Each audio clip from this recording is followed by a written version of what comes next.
Բնականաբար, հա, եթե ամուսնալուծվել եք, եղել են որոշ խնդիրներ, բայց ոչ դուք, ոչ Օլյան չեք խոսել այդ մասին եւ չեք նվաստացրել մեկը մյուսին, ինչը իսկապես հարգանքի արժանի է։ Եթե դու բաժանված ես ու ուզում ես երջանիկ լինեն բոլորը,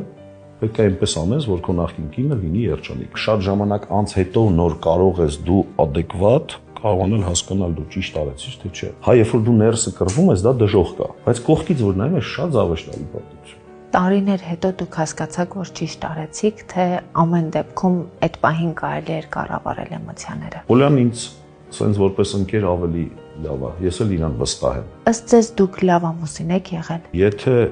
մարդը լավ զավակ է ու լավ ծնող, կարևոր չի ինքը ինչ ձևի ամուսին է։ 6-ից հետո ինչ ուզում է լինի, չեք զանգում։ Որտեվ ես երեխեքի հետ եմ, իրանք էլ անդադ հարցեր են տալի, ու դու չես կարող էլի, դու պետք է հասցնես թենիսի նման այդ հարցերի պատասխանները տաս ու սխալ չտաս։ Դուք էլ ունեցել եք ընտանիքում այդ օրինակը, երբ ծնողները բաժանվում են, հայրերը բաժանումից հետո մոռանում են, որ անկախ բաժանումից, անկախ ամեն ինչից իրենք հայր են։ Բաժանումից անմիջապես հետո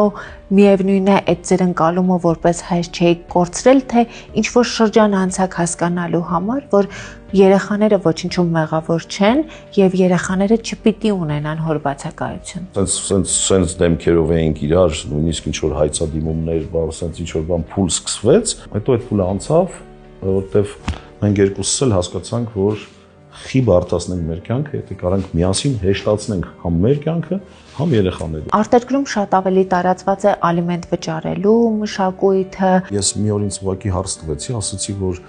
ինչ կապ ունի բաժանված թե ոչ բաժանված։ Եթե բաժանված չլիներ անելու էիր, ագնա արա։ Երազում եք նաև աղջիկ ունենալ։ Այո։ Հայրիկի բացակայությունն ինչպես էր անդրադառնում ձեզ վրա։ Փուլ եկավ, որ սկսում ես ընկալել, որ բոլորը ունեն, հայրիկից դու չունես, հետո եկավ փուլ, սարքեց այդ պահը։ Անցավ։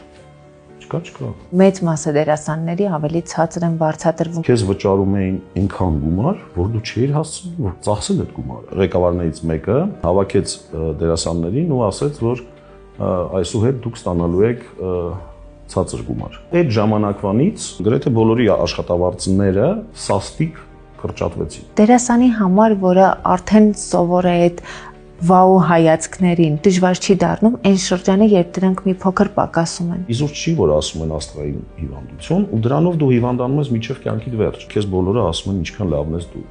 Մյուսին էլ է ասում, նես չի որ մենակ քեզ են ասում, բայց դու այդ մյուսինը չես լսում։ Ամենավտանգավոր այդ աստղային հիվանդության փուլը հենց այդ է, որ դու քեզ թվում